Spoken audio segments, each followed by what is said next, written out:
Et je vous propose de profiter maintenant de cet amphi rénové avec une toute première conférence. C'est une conférence semi-grand public, le défi. C'est Hakim Atek, astronome de renom à l'IAP, qui a gentiment accepté de relever ce grand défi et d'ouvrir le bal. Donc, Hakim, si tu veux venir. Donc, Hakim est un spécialiste reconnu de la formation et de l'évolution des galaxies, surtout des galaxies de faible masse et de leur rôle dans la réunisation de l'univers. Il a un nombre impressionnant de papiers dans Nature. Il est très impliqué dans JWST et dans Euclid. Et sinon, pour la petite histoire, on a fait notre thèse ensemble à l'IAP, ce qui ne rajeunit personne. C'était il y a 3 ans.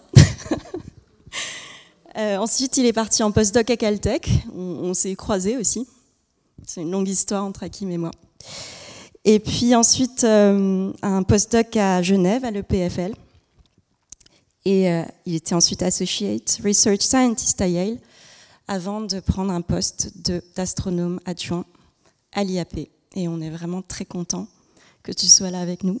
Et puis, on te remercie beaucoup de nous parler de galaxies lointaines avec JWST et Euclid, le potron miné cosmique. Merci.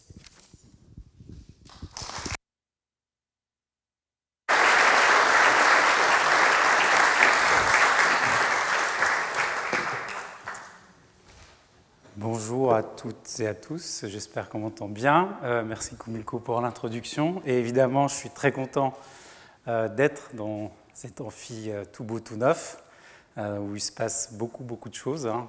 Pas seulement des colloques scientifiques, mais aussi la diffusion des connaissances. Donc c'est un lieu très important pour l'IAP.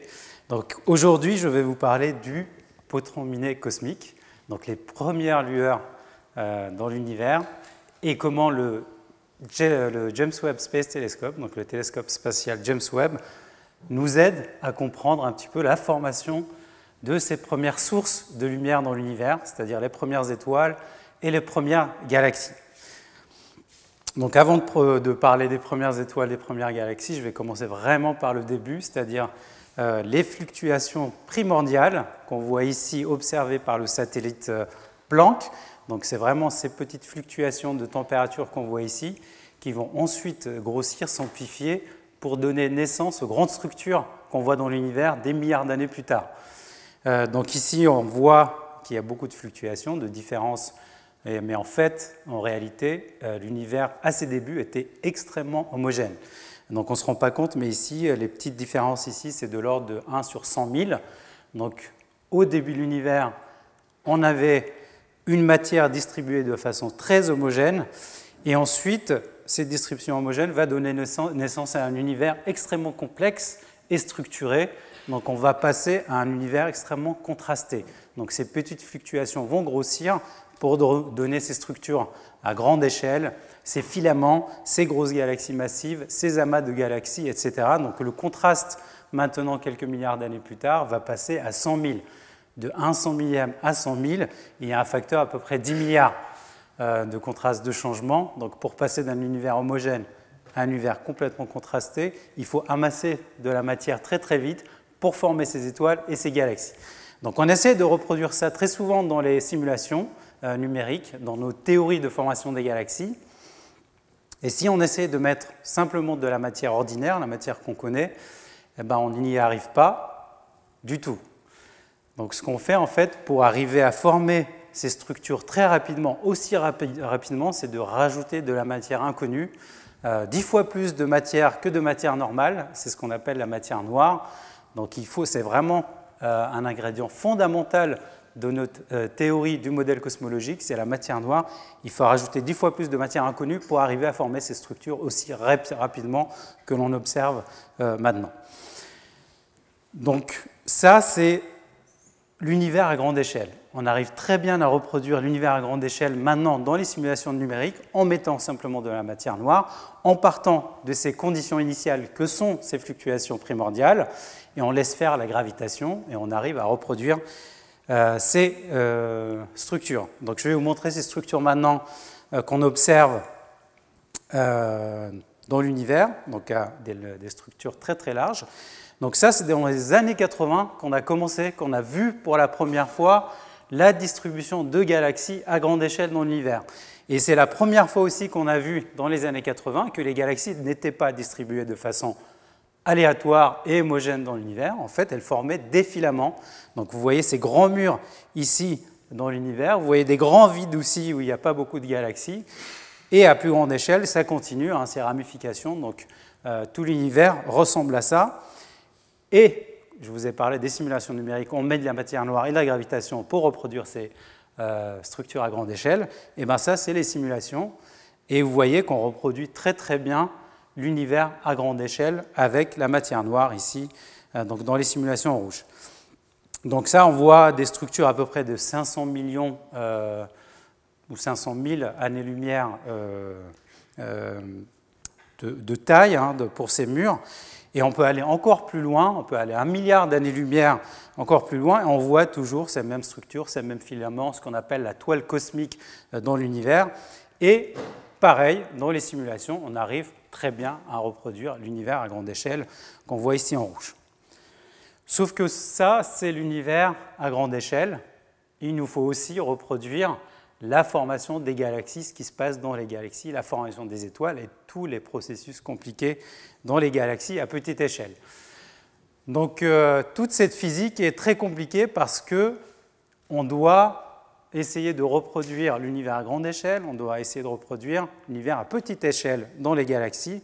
Donc c'est ça le problème majeur actuel des simulations.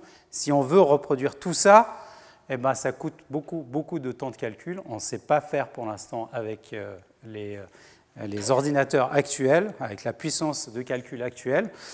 Donc avec le calcul, le problème, le challenge qu'on a, c'est qu'on doit reproduire l'univers à grande échelle ici, qui est à peu près de l'ordre du milliard d'années-lumière. Et puis les halos de matière noire qui se condensent, dont je parlais tout à l'heure, qui sont à peu près du million d'années-lumière. Et ensuite, on doit résoudre aussi la formation des petites galaxies dans ces structures beaucoup plus grandes. Et ensuite, dans les galaxies elles-mêmes, il faut descendre encore à petite échelle et essayer de reproduire la formation à partir du gaz d'hydrogène, hein, qui se condense pour former les étoiles à très petite échelle. Là, on parle de milliers d'années-lumière à peu près. Donc ça, c'est le milieu interstellaire dans les galaxies. On peut rentrer encore plus dans les détails.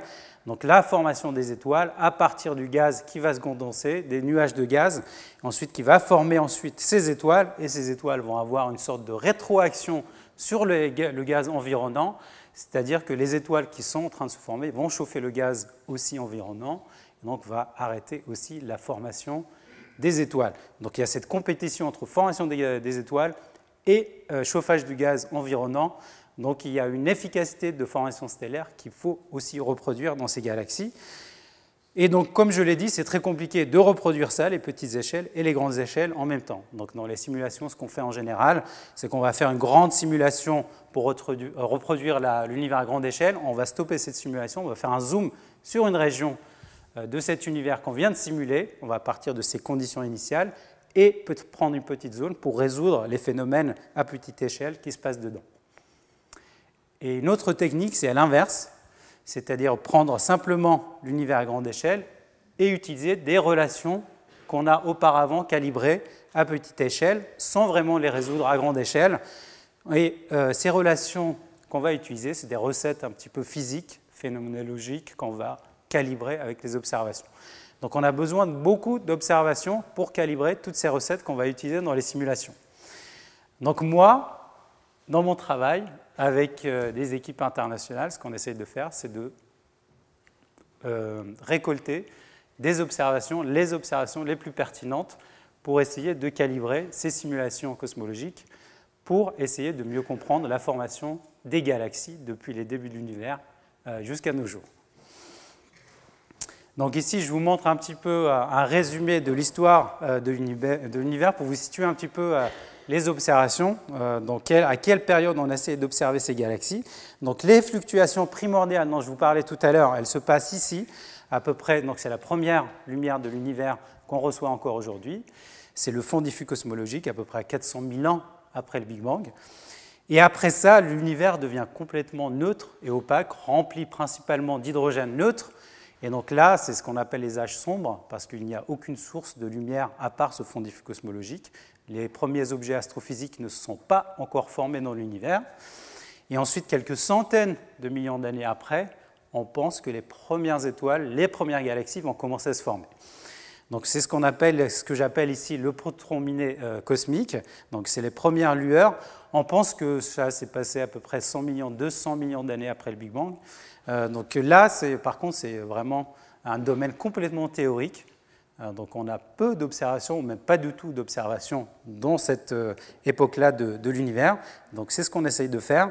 On essaye de repousser ces limites observationnelles jusqu'à observer ces premières sources de lumière qui se forment dans l'univers. Et ensuite, ces premières sources vont commencer à chauffer le gaz.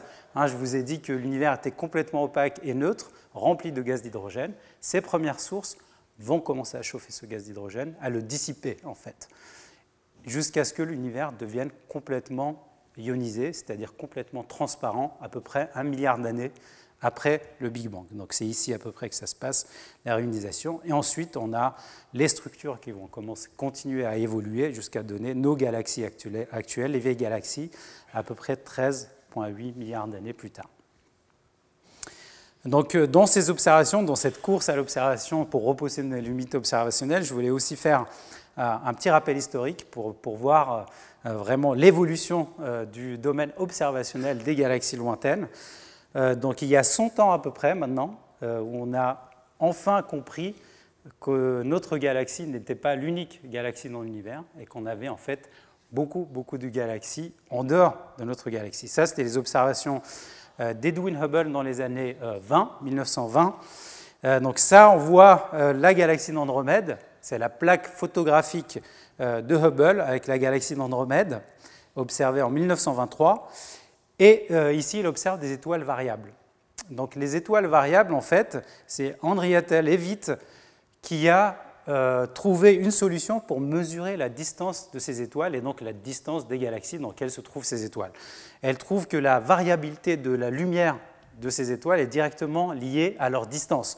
Donc si on mesure la variabilité de ces étoiles, on peut directement mesurer la distance de ces galaxies. Donc Hubble va utiliser cette méthode pour mesurer la distance à la galaxie d'Andromède et il trouve une distance beaucoup plus grande que la taille de notre galaxie, la Voie lactée. Donc c'est là qu'on commence à comprendre qu'il y a d'autres galaxies autres que la nôtre.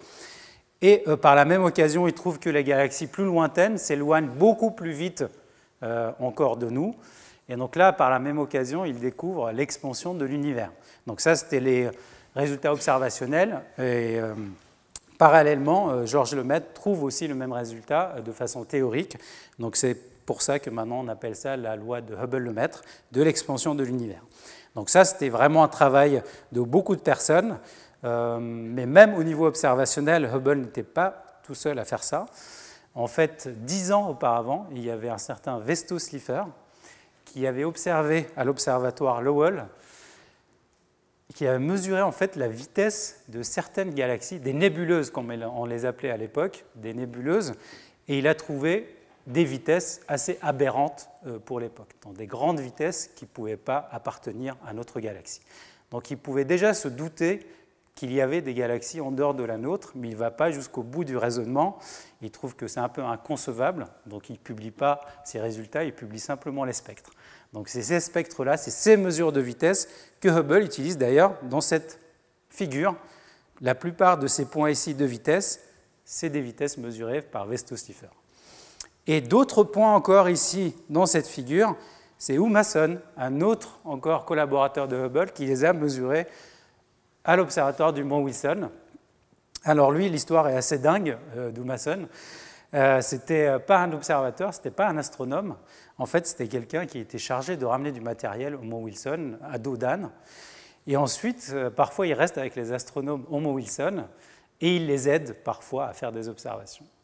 Et donc, c'est le directeur du Mont Wilson, de l'observatoire du Mont Wilson, qui remarque qu'il a un don inné vraiment pour l'observation. Il va le nommer astronome au Mont Wilson et ça devient l'un des meilleurs observateurs de sa génération au Mont Wilson. Il travaille avec Hubble et c'est lui qui fait les mesures qui vont mener à la découverte de l'expansion de l'univers. Voilà.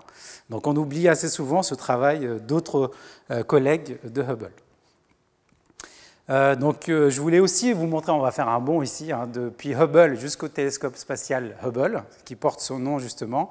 Donc ici, c'est la plaque photographique observée par Hubble de la galaxie d'Andromède. Et maintenant, je vais vous montrer la même galaxie observée par le télescope Hubble. Donc voilà, j'espère que vous voyez quelques différences entre les deux. Et puis cette étoile ici qu'on voit en haut, c'est l'étoile variable utilisée par Hubble pour déterminer la distance de la galaxie d'Andromède. Et on voit qu'en quelques semaines, on voit la variabilité de la luminosité de cette étoile, qui devient plus brillante ici. Donc le télescope spatial Hubble était vraiment révolutionnaire pour l'étude des galaxies lointaines. Donc avant Hubble, dans les années 80, donc je vous ai montré tout à l'heure la découverte de cette distribution à grande échelle des galaxies, mais ça restait quand même l'univers assez relativement proche. Et puis les objets, les sources les plus distantes qu'on connaissait à l'époque, c'était surtout des trous noirs supermassifs, donc très très brillants, donc qui étaient faciles de détecter. Mais à part ça, les galaxies, on restait dans un univers plutôt proche, jusqu'à l'arrivée du télescope spatial Hubble. Et là, je pense que c'était une découverte assez charnière, un programme d'observation qui était très important dans la vie du télescope spatial Hubble, mais aussi dans la vie de l'astronomie extragalactique.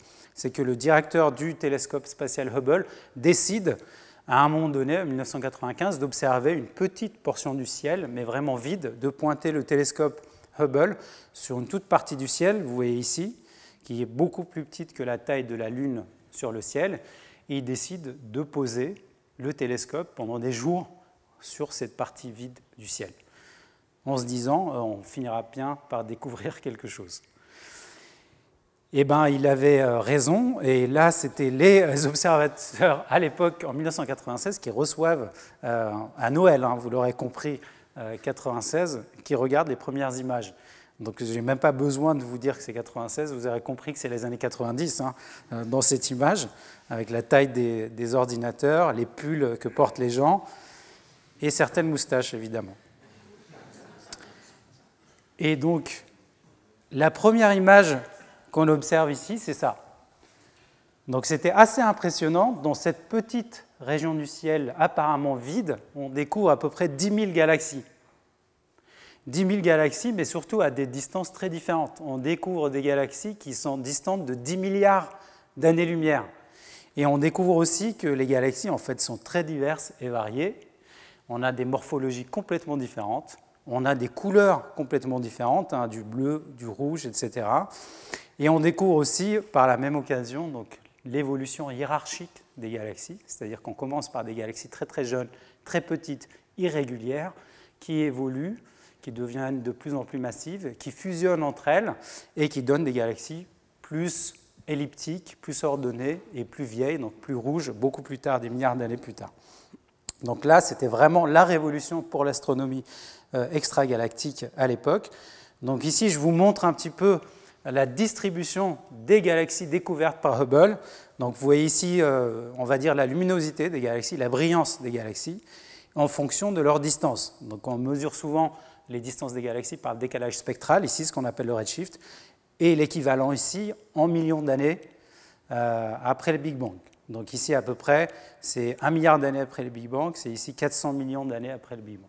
Donc on découvre beaucoup de galaxies, des milliers de galaxies, qui ont à peu près moins de 1 milliard d'années après le Big Bang, en fonction du redshift, en fonction des luminosités. On voit qu'en arrivant à peu près à 500 millions d'années après le Big Bang, on commence à avoir du mal, évidemment, à détecter des galaxies plus lointaines. Donc le record de la galaxie la plus distante découverte par Hubble, c'est à peu près à 450 millions d'années. Okay ? Donc ça, c'était Hubble. Ensuite vient le James Webb. Donc j'avais cette photo du James Webb, donc c'est le miroir principal du James Webb qui était au centre de la NASA avant le lancement. Donc Patrick vient de me donner ce modèle de James Webb, je vais essayer de le faire tomber. Donc c'est une maquette de James Webb que je vais garder. Tu m'as dit que je pouvais la garder ? Non, ok. J'ai tenté. Donc l'avantage principal maintenant de James Webb par rapport à Hubble se résume dans cette figure-là, on peut le résumer ici, c'est déjà la taille du miroir du télescope James Webb par rapport à Hubble. Donc vous voyez la différence, ça veut dire un grand miroir, on peut collecter beaucoup plus de lumière, donc on peut détecter des galaxies de très très faible luminosité et donc très très distantes. Et ensuite, Hubble, il observait principalement dans le domaine visible de longueur d'onde. Donc ce qui se passe quand on essaie d'observer des galaxies très distantes, c'est que leur lumière, à cause de l'expansion de l'univers, va être décalée vers le rouge. Et donc des galaxies très très lointaines, leur lumière va être décalée vers l'infrarouge. Donc il nous faut un télescope qui observe dans l'infrarouge. Donc vous voyez que James Webb va observer plus dans l'infrarouge que Hubble. Et on avait un télescope déjà à l'époque qui s'appelle Spitzer, qui observait dans l'infrarouge, mais il était vraiment minuscule. Donc vous voyez la taille de Spitzer par rapport à James Webb. Donc là, on allie une grande sensibilité parce qu'on a un grand miroir, et en plus, on observe dans l'infrarouge. Donc c'est parfait pour détecter des petites galaxies très distantes. Et donc là, je vous montre une image du télescope qui arrive en Guyane avant le lancement sur ce bateau. Et pour comparer, voici le télescope du Mont Wilson qui est transporté au Mont Wilson. Donc c'est le télescope qu'a utilisé Hubble pour découvrir l'expansion de l'univers, qui est transporté ici.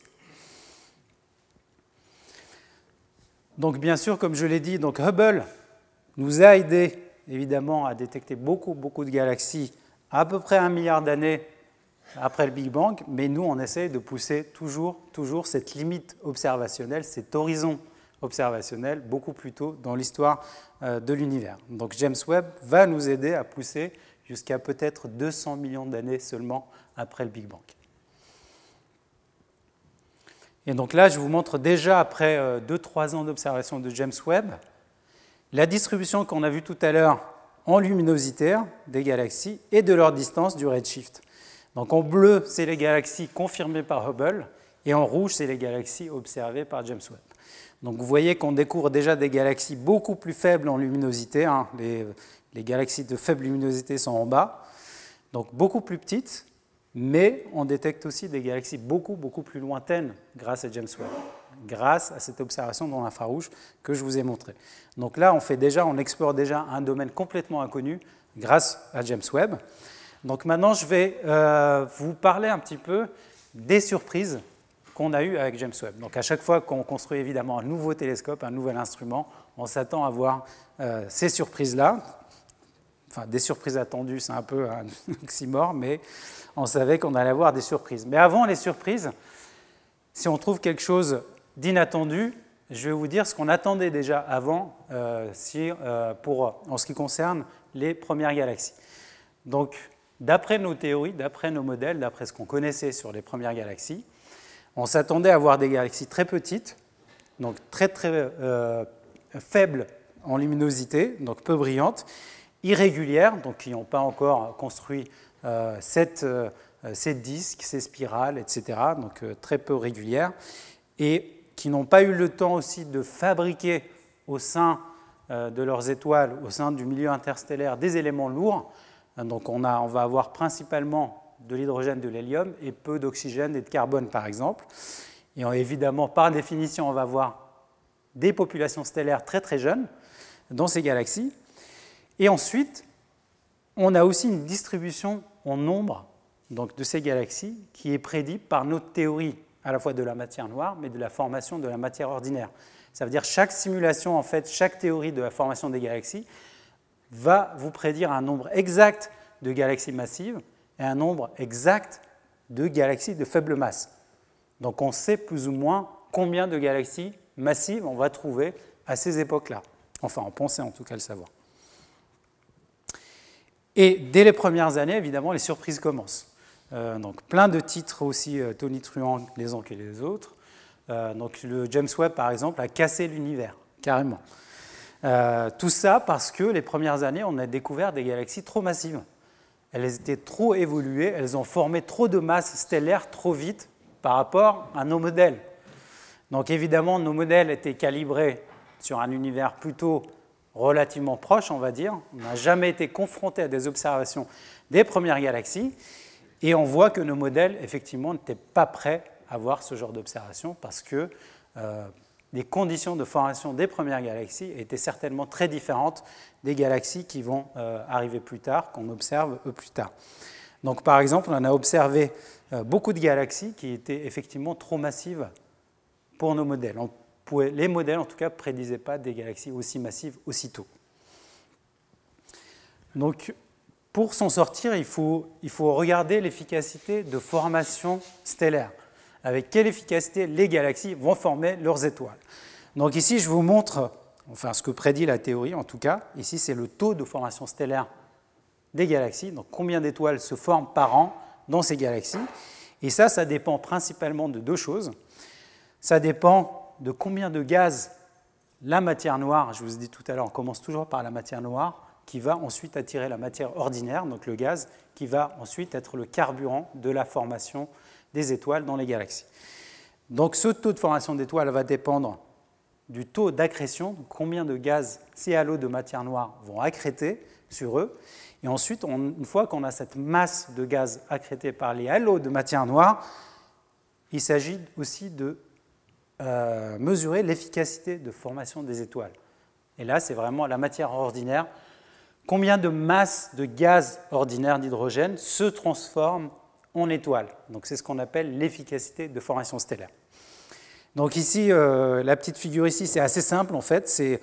Ici, c'est ce que prédit, c'est le nombre, c'est la distribution de halos de matière noire en fonction de la masse des halos de matière noire. Ça veut dire qu'ici, on va avoir, sur la courbe bleue par exemple, ici, on va avoir beaucoup de halos de faible masse et très peu de halos de très massifs ici. Et on voit l'évolution aussi avec le redshift, donc avec la distance. Donc en rouge, c'est vraiment l'univers primordial, et en bleu, c'est l'univers proche. Donc on voit que le nombre absolu de halos de matière noire évolue aussi. On voit peu de halos de matière noire ici, on voit beaucoup plus à l'heure actuelle. Donc on voit cette évolution, mais on voit surtout qu'il y a une distribution bien définie de ces halos de matière noire. On a beaucoup de halos de faible masse et peu de halos massifs. Et ensuite, la deuxième courbe que vous voyez ici, c'est l'efficacité ici dont je vous parlais, de formation d'étoiles. Et on voit que cette efficacité, elle n'est pas constante en fonction de la masse des halos de matière noire. Donc on va voir qu'il y a un maximum d'efficacité de formation d'étoiles en fonction de la masse des halos. Donc les petits halos ne vont pas transformer de façon efficace le gaz en étoile. Les halos très massifs non plus. Donc il y a un pic à peu près où il y a un maximum d'efficacité de transformation du gaz en étoile. Donc ça, c'est vraiment les ingrédients, pour simplifier, de la théorie de formation des galaxies. Donc ça, c'est la théorie. Ensuite, on a eu les observations. Donc ça, pareil, c'est l'activité, on va dire, de formation d'étoiles de toutes les galaxies dans l'univers, encore une fois, en fonction du temps. Donc ici, à peu près 1 milliard d'années après le Big Bang, ici, on se rapproche du Big Bang. Okay, donc ça, c'est l'évolution de l'activité de l'efficacité de formation stellaire en fonction du temps. Donc ça, c'est la masse totale d'étoiles qui est formée en fonction du temps pour une efficacité constante. Si on se dit que l'efficacité est constante en fonction du temps, vous allez avoir ça. Pourquoi ça diminue ? Parce que je vous ai dit que le nombre de halos de matière noire diminuait aussi avec le temps. En fait, si ensuite on multiplie ça par une efficacité constante, on va avoir quelque chose qui diminue pareil, comme ça. Et maintenant, les observations de Hubble, que je vous ai montré tout à l'heure, ça marche très bien. On match très bien, on reproduit les modèles de formation des galaxies jusqu'à à peu près un redshift de 10, c'est-à-dire 500 millions d'années après le Big Bang. Donc notre théorie marche très bien jusqu'à ce moment-là. Et ensuite vient le James Webb, du coup.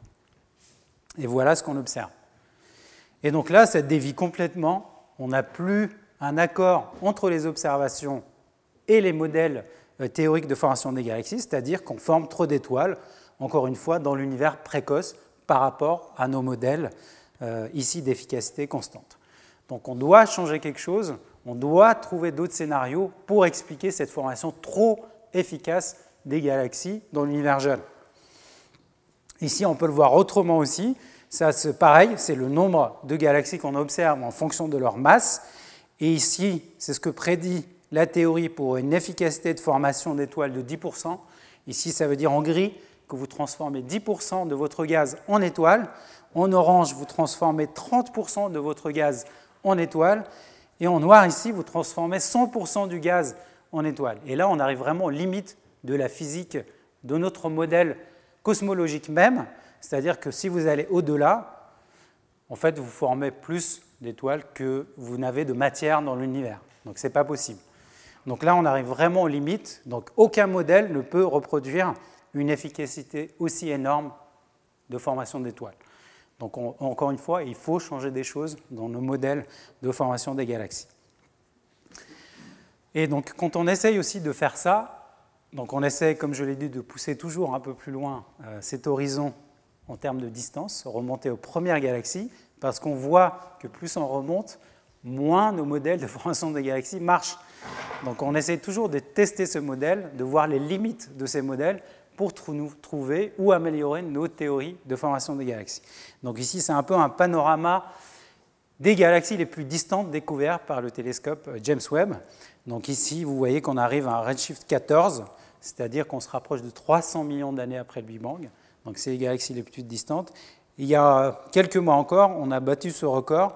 On a trouvé une galaxie qui était encore plus loin, donc à peu près à 280 millions d'années après le Big Bang. Donc c'est cette galaxie-là. Et ce qui est intéressant maintenant, c'est que quand on regarde juste cette galaxie, la galaxie la plus lointaine jamais découverte, eh ben, on peut mesurer le nombre attendu, encore une fois, de galaxies à cette époque-là par les modèles. Ben, c'est cette courbe grise ici, c'est le nombre de galaxies attendues en fonction de leur luminosité. Et notre galaxie observée, elle est ici.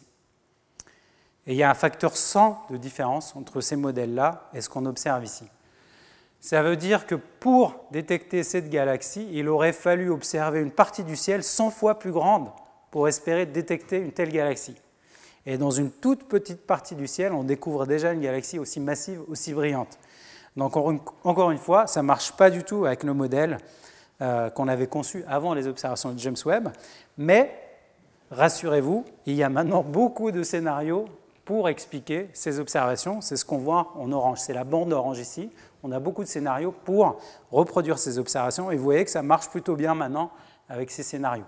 Donc je vais revenir un petit peu dessus plus tard, les différents scénarios qu'on essaie d'améliorer pour expliquer cette formation des premières galaxies. Et par ailleurs aussi, un autre résultat assez surprenant, c'est que pour ces galaxies, on forme des éléments lourds beaucoup trop vite aussi. C'est-à-dire qu'on va former de l'azote, par exemple. L'azote, c'est un élément lourd qui prend beaucoup de temps à produire par les étoiles et qui va se retrouver dans le gaz des galaxies. Ça prend beaucoup de temps, sauf que là, en tout cas pour les galaxies locales, par exemple, voici ce qu'on observe, le rapport ici qu'on observe, et pour les galaxies lointaines, voici ce qu'on observe. Donc c'est vraiment très très différent de ce qu'on observe dans l'univers local. Donc ce rapport d'azote, ça veut dire qu'on produit trop d'azote trop vite encore dans ces galaxies. Et ça, on n'arrive toujours pas à l'expliquer.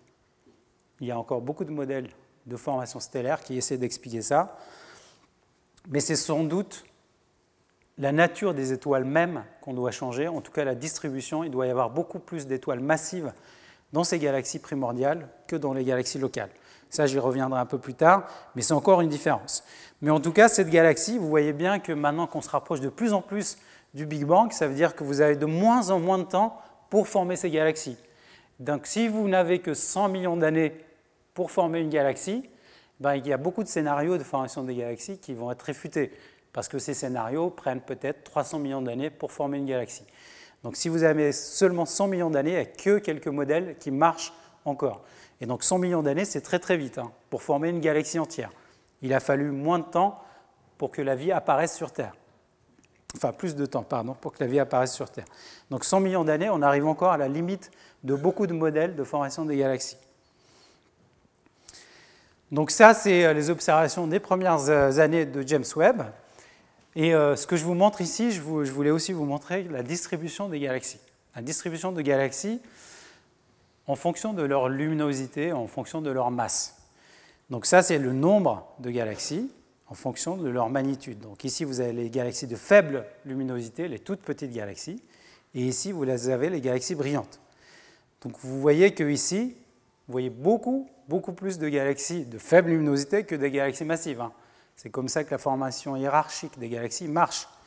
Mais jusque-là, en fait, ce qu'on voyait avec le James Webb, c'était ça, c'était les galaxies brillantes. En fait, on voyait que 1% des galaxies dans l'univers primordial. Et donc ce qu'on veut observer, c'est vraiment les 99% des galaxies restantes. C'est les galaxies les plus représentatives de ce qui se passe dans l'univers primordial. Donc c'est ce qu'on essaye de faire. Donc ça, c'est principalement en fait ce qu'on voyait, c'était vraiment la partie émergée de l'iceberg. Et nous, on veut voir cette partie immergée pour avoir une compréhension totale, plus complète de la formation des galaxies, des premières galaxies. Donc en fait, pour faire ça, il ne suffit pas d'avoir ce télescope James Webb.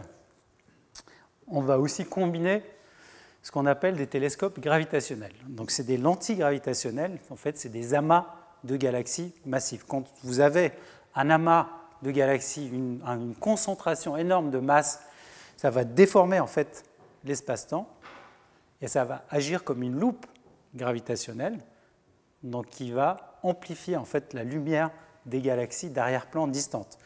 Donc en fait, on va utiliser cette loupe combinée avec notre télescope James Webb pour amplifier encore plus la lumière de ces galaxies distantes et donc pour découvrir des galaxies encore plus petites que vous pouvez le faire avec le James Webb. Donc on voit ici un exemple, par exemple, un amas de galaxies ici. Donc ça, c'est une galaxie d'arrière-plan, en fait, qui est déformée par cette lentille, par cet espace-temps déformé. Donc vous voyez aussi la même galaxie ici. Donc c'est la même galaxie qui fait le tour ici par cette déformation gravitationnelle. Donc c'est ce qu'on a fait avec un des plus gros programmes du James Webb qui s'appelle GLIMS. Et donc ça, c'est un amas de galaxies observé avec le télescope Hubble, donc avant James Webb. Et maintenant, je vais vous montrer aussi le même amas observé avec James Webb.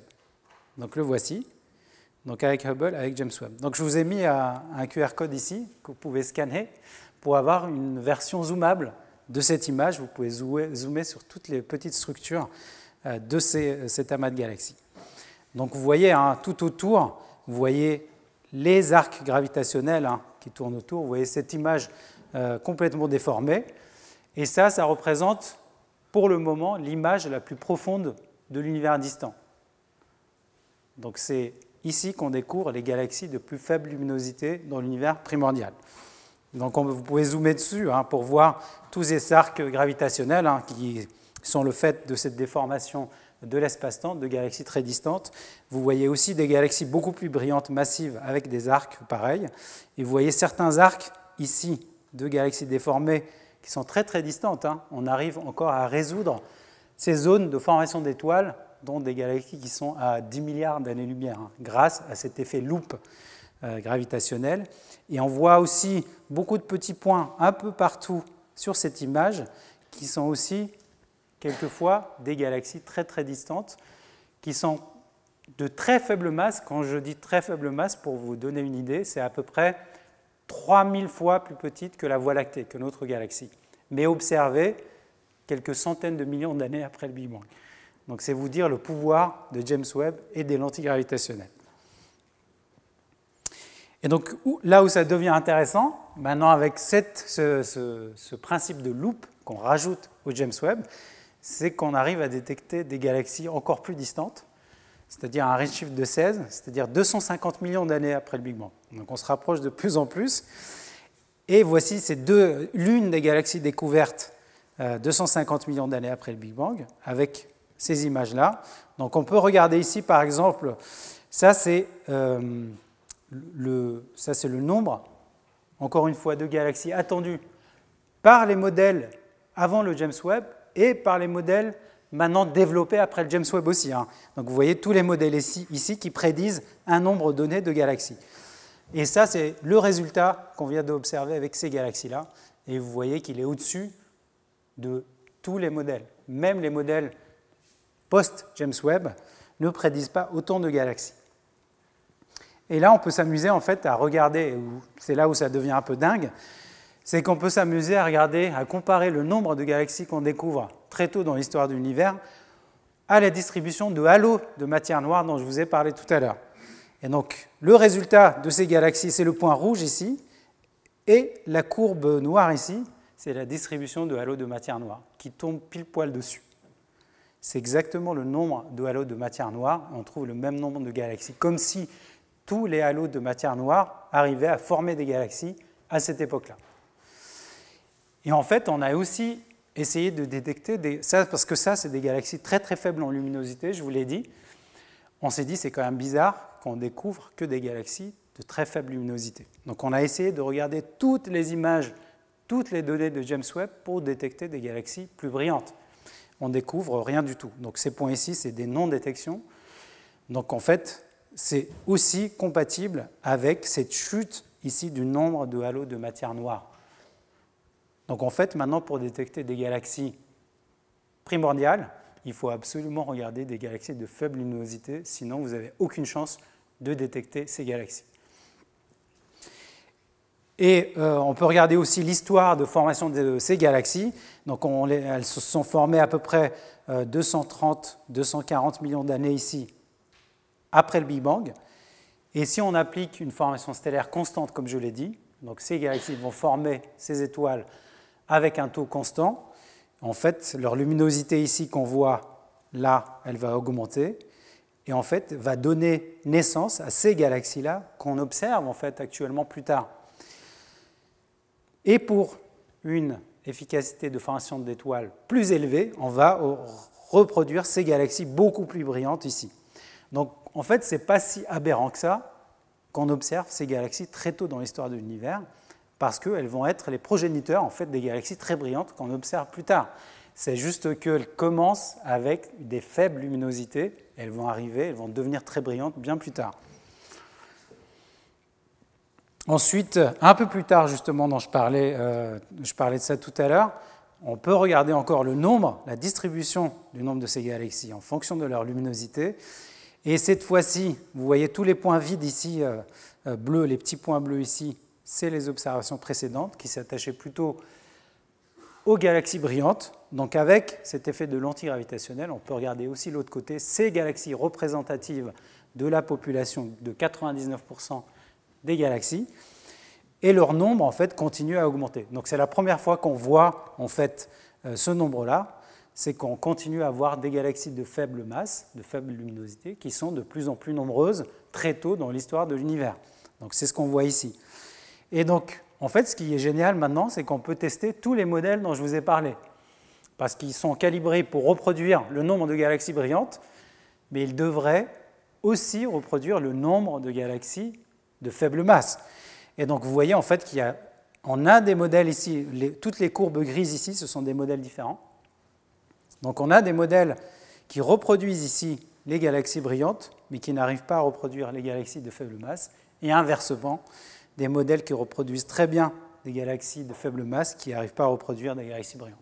Donc maintenant, le défi, c'est d'essayer de reproduire les deux, c'est d'essayer de changer toutes les recettes dont je vous parlais tout à l'heure dans les simulations numériques et de les calibrer autrement à ces observations pour améliorer notre compréhension de cette formation des galaxies. Et donc je vous ai montré ça tout à l'heure, donc c'est le taux de formation totale de l'univers en fonction du redshift, donc du temps, en se rapprochant du Big Bang ici. Donc ça, encore une fois, c'est les prédictions avant HST, et ça, c'est les observations. Donc vous voyez, on est toujours au-dessus, on forme toujours trop d'étoiles par rapport aux autres prédictions. Et maintenant, il y a tous ces modèles qui marchent plus ou moins à certaines distances, à certaines périodes de l'univers, qui marchent beaucoup moins à d'autres périodes, qu'on doit aussi améliorer et calibrer pour reproduire ces points ici rouges que je vous montre. Donc je vais passer un petit peu, juste quelques exemples de ces modèles pour vous donner une idée de la variété de modèles de scénarios qu'on essaye de mettre en place pour expliquer cette formation des premières galaxies.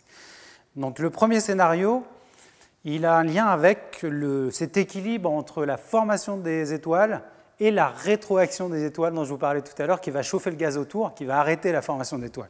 Donc à chaque fois, vous commencez à accréter du gaz, vous avez commencé à former des étoiles, ces étoiles vont émettre un rayonnement qui va chauffer le gaz autour, qui va stopper la formation d'étoiles. Donc il y a un équilibre très instable entre les deux et très fin entre les deux. Donc si vous arrêtez la formation d'étoiles à chaque fois, vous allez avoir une efficacité de formation stellaire très réduite. Sauf qu'il y a un cas où vous allez former des étoiles tellement vite que la rétroaction n'a pas le temps d'arrêter la formation des étoiles.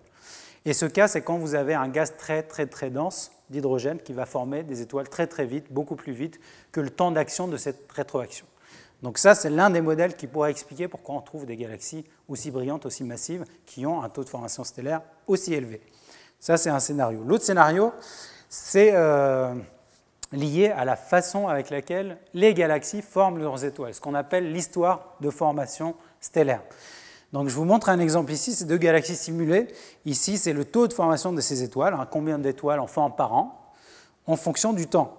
Donc 400 millions d'années jusqu'à 0, jusqu'au temps à l'époque d'observation de cette galaxie. Et donc vous voyez ici, il y a deux galaxies, c'est une galaxie de 10 puissance 9 masses solaires, donc 1 milliard de masses solaires, et ici 10 millions de masses solaires, en bleu. Donc deux galaxies très très différentes. Et elles vont former leurs étoiles de façon très différente. Vous voyez les fluctuations du taux de formation d'étoiles en fonction du temps.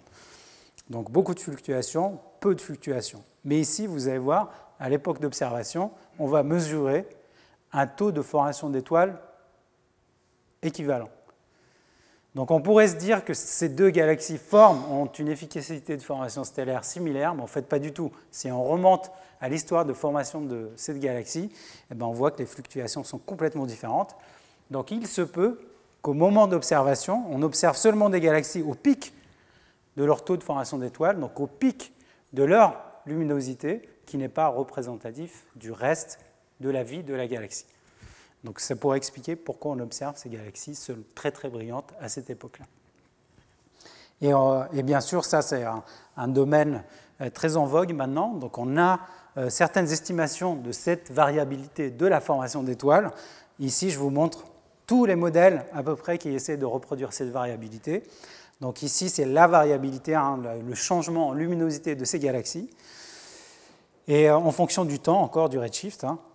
Et en fait, pour reproduire ces observations, on va dire qu'il faut à peu près une valeur de 2 ici, 2 magnitudes, 2. Vous voyez que presque tous les modèles donnent une valeur beaucoup plus petite que 2. C'est moins de 1, autour de 1 ou moins. Donc pour l'instant, on n'arrive pas encore à expliquer ces galaxies brillantes avec cette variation de luminosité. Donc il reste du boulot de ce côté-là, de ce côté de ce scénario-là en tout cas. Dernière chose peut-être, dans ces scénarios, vous vous rappelez la première observation de James Webb qui a cassé l'univers parce que les galaxies étaient trop massives. Et il y a quelques mois, on s'est rendu compte qu'avec des observations complémentaires, que beaucoup de ces galaxies en fait abritaient des trous noirs supermassifs en leur centre. Donc ça veut dire que la masse qu'on a donnée plutôt aux étoiles, en fait la plupart de cette masse-là était liée aux trous noirs et non pas à la masse des étoiles de ces galaxies-là. Donc avec des trous noirs, évidemment, on explique très bien la masse de ces galaxies. Mais il fallait beaucoup plus d'observations complémentaires pour faire la différence entre une galaxie et un trou noir. Donc ce trou noir supermassif va avoir un disque d'accrétion de matière autour du trou noir, très très lumineux. Donc c'est ce qu'on observe en fait, et on prend ça pour de la masse stellaire. En fait, ce n'est pas de la masse stellaire, mais de la masse des trous noirs. Donc évidemment, ça, on ne peut pas le généraliser à tout le reste des observations dont je vous ai parlé, parce que le reste des observations, on sait maintenant que ce sont vraiment des galaxies de la masse stellaire, donc le problème persiste toujours.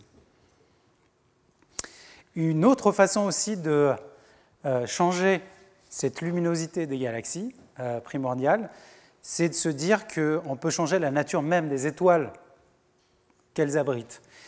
Donc, dans les modèles aussi de formation des galaxies, on a une distribution d'étoiles en fonction de leur masse. Donc on a exactement un nombre donné de petites étoiles et un nombre donné de grosses étoiles. Mais cette distribution, on peut la changer. On peut mettre beaucoup plus d'étoiles massives. Des étoiles massives, c'est-à-dire que c'est des étoiles 100 fois, 1000 fois plus grandes que le Soleil, plus massives que le Soleil. Donc c'est des étoiles extrêmement massives qui ont l'avantage d'être beaucoup plus lumineuses que les autres étoiles. Donc on peut expliquer aussi la luminosité très élevée de ces galaxies en changeant en fait la nature de leur population stellaire. Et donc ces étoiles aussi, on pense que les premières étoiles d'ailleurs qui apparaissent dans l'univers, des positron minés, ce sont ce type d'étoiles très massives. Alors les signatures de ces étoiles sont très simples. Donc ça, c'est le tableau périodique des éléments. C'est tous les éléments qu'on connaît maintenant, sur Terre par exemple, ou dans l'univers évolué. Mais à l'époque de formation des premières étoiles, des étoiles primordiales, on n'avait que ça. On avait principalement de l'hydrogène et de l'hélium. Donc si on cherche les étoiles primordiales, on va chercher des signatures que de l'hydrogène et de l'hélium dans ces étoiles. Donc voici à quoi ressemble à peu près un spectre d'étoiles. Donc vous voyez des signatures ici, des pics d'émission de l'hydrogène, c'est des signatures d'hydrogène en rouge, et des signatures d'hélium en violet ici. Et ici, on s'attend à voir aussi des signatures atomiques de l'oxygène. Eh bien, il ne faudrait pas détecter des signatures d'oxygène pour espérer détecter ces premières étoiles. Donc ça, c'est un spectre typique à peu près d'une étoile ou d'une galaxie primordiale. Et ça, c'est vraiment aussi les étoiles de première génération, les étoiles primordiales. Ça a été théorisé pendant des décennies. On n'a jamais encore observé ces étoiles de première génération. C'est aussi un défi très important dans l'astronomie observationnelle. Mais peut-être qu'on vient de découvrir pour la première fois des étoiles de première génération. Encore une fois, c'est un amas lentille, donc gravitationnel, qu'on a observé. Donc, je ne sais pas si on observe ici, on a un zoom, on a 2 galaxies ici, 2 points ici. Donc c'est la même galaxie qui a des images multiples à cause de cet effet de loupe, et on a obtenu un spectre de cette minuscule galaxie très distante, et voici le spectre obtenu. Et donc ça ressemble vachement au spectre typique des étoiles de première génération, c'est-à-dire qu'on observe une signature très intense d'hydrogène ici, et l'absence de signature d'oxygène. Donc on a peut-être observé pour la première fois des étoiles de première génération, et ça c'est fondamental parce qu'on pourra tester pour la première fois les conditions de formation de ces étoiles et les théories de formation des étoiles en général et des galaxies. Donc ce qui m'amène maintenant à ma deuxième partie, je ne sais pas combien de temps j'ai, la deuxième partie qui dure moins longtemps quand même. Ça va ? Ok. 10 minutes. 10 minutes, ça va. Je vais accélérer. Donc la deuxième partie très courte dont je vais parler, c'est aussi l'époque de réionisation. Donc je vous l'ai dit tout à l'heure, quand les premières sources dans l'univers se forment, elles vont affecter tout le contenu en hydrogène, en gaz de tout l'univers. Et tout l'univers va faire cette transition entre un état complètement opaque à un état complètement ionisé. Et ça, on pense que c'est les premières galaxies qui ont fait ça aussi, cette transition. Donc cette transition est intimement liée aussi aux premières sources de lumière qui se forment dans l'univers. Et donc pour observer ça, donc ça c'est à peu près l'équation de la réionisation, donc c'est un équilibre entre un rayonnement qui ionise et une recombinaison. Les atomes d'hydrogène qui sont dissociés peuvent se recombiner naturellement aussi, donc c'est une compétition entre les deux processus. Donc nous, ce qu'on veut mesurer, c'est ce taux d'ionisation, cette émission, ce rayonnement total qui est émis par les galaxies, et pour me voir si c'est suffisant pour réioniser l'univers. Donc on essaie de mesurer ça et arriver à peu près à ce seuil-là où les galaxies peuvent réioniser l'univers. Donc encore une fois, on va utiliser notre outil préféré, c'est les lentilles gravitationnelles. On va observer un autre amas encore de galaxies qui est beaucoup plus grand ici. On a 3 structures ici que vous voyez ici d'amas, donc on a à peu près 3 loupes gravitationnelles avec le James Webb. Et donc avec ça, pour la première fois, on a réussi à mesurer le pouvoir ionisant de ces galaxies à l'époque de la réionisation, 1 milliard d'années après le Big Bang. Donc voici le spectre de ces galaxies. Et avec ça, pour simplifier, on réussit à mesurer pour la première fois ce facteur-là. Donc ça, c'est l'efficacité d'ionisation des galaxies. C'est la première fois qu'on le mesure dans ces galaxies à l'époque de réionisation. Et je vous ai dit tout à l'heure qu'on arrivait à mesurer le nombre de ces galaxies de faible masse, et maintenant on mesure l'efficacité d'ionisation de ces galaxies de faible masse. Maintenant on peut combiner les deux, et ça vous donne l'émission totale de ces galaxies à l'époque de la réionisation. Et il se passe quoi ? On trouve que cette émission ionisante, en fait, elle dépasse le seuil requis pour la réionisation. En fait, juste avec les galaxies de faible masse, on peut réioniser l'univers. Les galaxies sont capables, en fait, de réioniser l'univers. Et avec ça, on crée un autre problème, en fait, c'est qu'on a trop de rayonnement ionisant. On a trop de rayonnement ionisant parce qu'on va réioniser l'univers trop tôt par rapport à d'autres observations. Donc ça, si on prend cette ionisation dont je vous ai parlé, Ici, c'est l'état d'ionisation de tout l'univers. Ici, à 1, ça veut dire qu'on a 100% de gaz neutre, et à 0, on a 0% de gaz neutre, tout est ionisé. Et on voit ici comment on passe ici d'un univers complètement neutre, opaque, et à un univers complètement ionisé ici, 1 milliard d'années après le Big Bang. Donc ça, c'est les modèles en noir. C'est les points que vous voyez ici, c'est différentes mesures de l'état même de l'univers. Donc on voit comment est l'état d'ionisation de l'univers. Et l'observation des galaxies, elle nous donne ça, la courbe bleue. Courbe bleue, c'est-à-dire qu'on réussit à réioniser l'univers très très tôt, beaucoup plus tôt que les observations ici, 1 milliard d'années après le Big Bang. Il y a une vraie tension entre les deux qu'on n'arrive toujours pas à expliquer pour l'instant. Donc on peut expliquer ça en diminuant l'efficacité d'ionisation des galaxies. Ça, c'est très compliqué. On peut aussi changer les ingrédients dans les modèles de réionisation. Il y a beaucoup de recettes pour essayer de diminuer cette tension. Mais malheureusement, ce n'est pas la seule observation qui mène à cette tension. On a d'autres observations qui donnent la même chose. L'une d'entre elles, je vous l'ai montré tout à l'heure, c'est qu'on observe trop de galaxies trop tôt. Trop de galaxies trop tôt, ça veut dire qu'elles vont aussi ioniser l'univers trop tôt. Donc ça participe encore au problème, à cette tension. Et ensuite, on a une observation assez remarquable récemment, c'est qu'on a observé une signature de l'hydrogène dans une galaxie à redshift 13, c'est-à-dire 400 millions d'années, 300 à 400 millions d'années après le Big Bang, beaucoup plus tôt que l'époque de réionisation. Et la seule façon d'observer cette signature de l'hydrogène qui s'appelle Lyman alpha, c'est d'avoir un univers ionisé. Si vous avez du gaz d'hydrogène, ce rayonnement est tout de suite absorbé par le gaz d'hydrogène. La seule façon de l'observer, c'est d'avoir un gaz ionisé.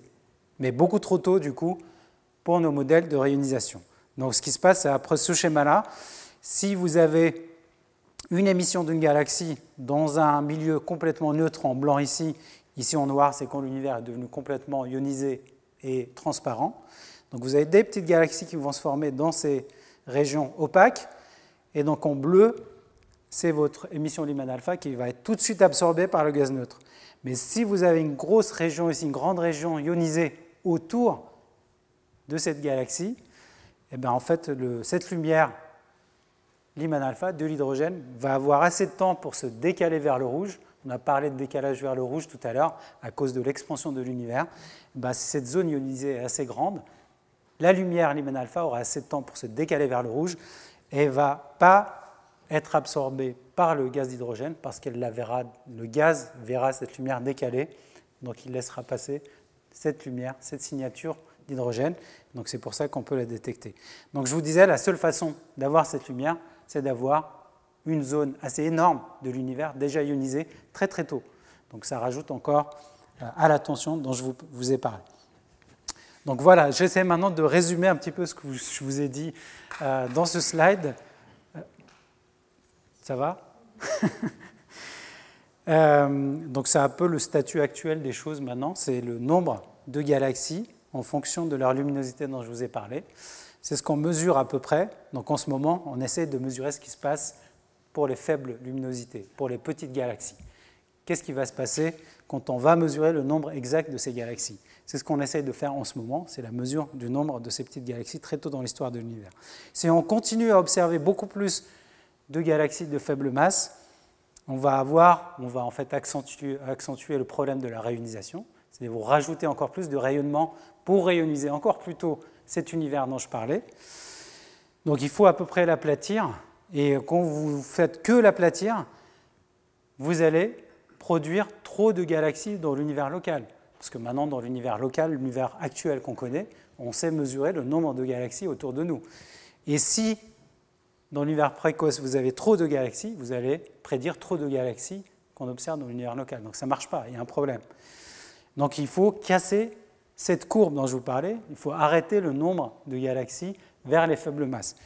Et si vous arrêtez les galaxies ici de faible masse, la formation dans ces galaxies de faible masse, ça veut dire que vous arrêtez cette efficacité de formation stellaire dont je vous parlais dans des halos de matière noire de 10 puissance 9 masse solaire. Et ça, on ne sait pas faire. Il n'y a aucune simulation, aucune théorie qui sait faire ça, arrêter la formation stellaire dans des galaxies aussi massives encore.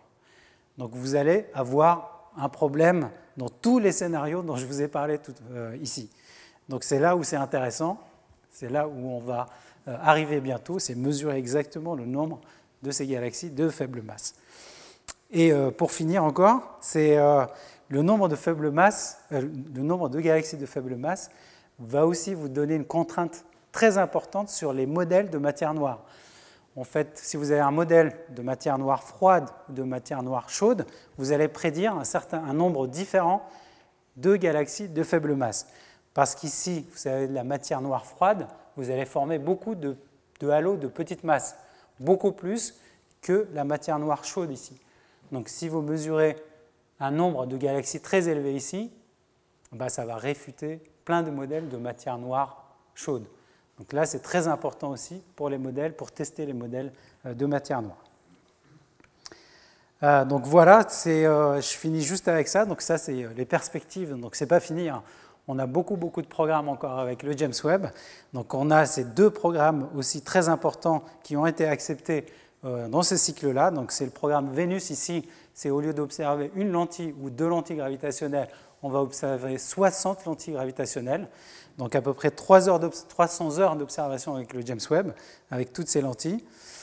Et on a un autre programme aussi avec 300 heures d'observation de James Webb, encore une fois avec Minerva, où là on va utiliser tous les filtres, toutes les bandes d'observation de la caméra NIRCam sur James Webb pour essayer de détecter les galaxies les plus lointaines. Donc voilà, je vais finir juste avec ça. Donc j'espère que je vous ai montré un petit peu comment James Webb, avec les lentilles gravitationnelles, on arrive vraiment à remettre en question tous les modèles de formation des galaxies, à détecter des galaxies les plus distantes, mais aussi surtout à détecter des galaxies de très faible masse qui, vous l'avez vu, sont très importantes, fondamentales pour comprendre la formation des galaxies ou les modèles de matière noire, mais aussi la réionisation de l'univers dont je vous ai parlé. Et on a aussi d'ailleurs le satellite Euclide qui va nous permettre aussi de comprendre cette époque de réionisation, donc Euclide dans lequel l'IAP est très impliqué. Mais ça, ce sera peut-être pour une autre présentation. Merci de m'avoir écouté.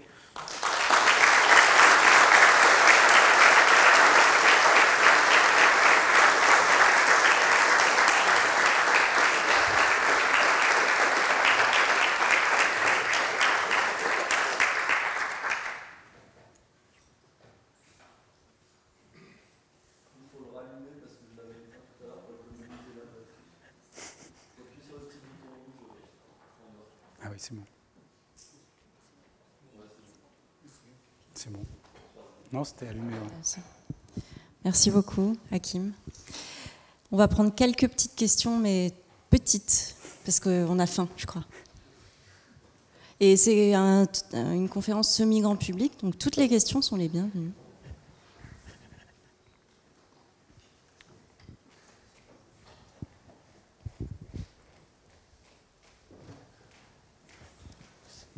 Merci, c'était formidable. J'ai juste une petite question. À un moment, tu dis qu'une partie de ce qu'on prenait de la matière baryonique, enfin des galaxies, était des trous noirs supermassifs, donc c'est bon. Mais du coup, j'imagine qu'il y a des questions sur la formation de ces trous noirs supermassifs, aussi massifs, aussitôt. Est-ce que tu peux en dire quelque chose ? Bien sûr. Ça, c'est un autre séminaire encore sur les trous noirs. Mais en fait, c'est... le fait qu'on observe aussi avec le James Webb dans l'infrarouge, ça nous a permis aussi de découvrir toute une autre population de trous noirs qui était un peu cachée auparavant. Et là, ce qu'on trouve, c'est que la masse, par exemple, de ces trous noirs par rapport à la masse de la galaxie qui les abrite est beaucoup trop haute, beaucoup plus élevée que ce qu'on observe dans l'univers local. Et ensuite, le nombre aussi de ces trous noirs, en fonction de leur masse, par exemple, est plus élevé aussi que dans les modèles de formation des trous noirs. Donc on a aussi quelques problèmes pour reproduire la formation de ces trous noirs tout à fait par rapport à nos modèles. Oui. Merci pour ton super présentation. En fait, j'avais une question peut-être idiote, mais tu peux m'éclairer. Tu parlais à la fin de ta présentation de halo de matière noire froid et chaud. Tu peux expliquer ça et tu peux expliquer comment on peut observer ça? Alors, on n'observe pas la matière noire. Donc, les courbes ici, en fait, c'est pour différents modèles de matière noire, la matière froide va avoir tendance naturellement à former beaucoup de petits halos. En fait, si vous avez de la matière chaude, la matière noire ne va pas s'agglomérer assez pour former ces petits halos de matière noire. Okay ? Donc ici, si on observe un nombre très élevé de galaxies, ça veut dire forcément que vous avez des halos de matière noire sous-jacents. Donc avec les galaxies, ce qu'on observe, en gros, c'est une limite inférieure au nombre de halos de matière noire. Donc si on observe un nombre donné de galaxies, ça veut dire qu'on a au moins ce nombre-là de halos de matière noire, cette distribution de halos de matière noire. Ça nous donne une limite inférieure, et si elle est dans le bleu ici, par exemple, ce sera difficile de mettre des modèles de matière noire chaude là-dessus. Donc en tout cas, ça va complètement réfuter les modèles de matière chaude. Ouais. Merci. À moins qu'il y ait une question très très urgente, je vous propose que vous posiez vos questions à Hakim pendant le pot. Voilà. Encore merci pour cette présentation. Merci. Waouh. Merci.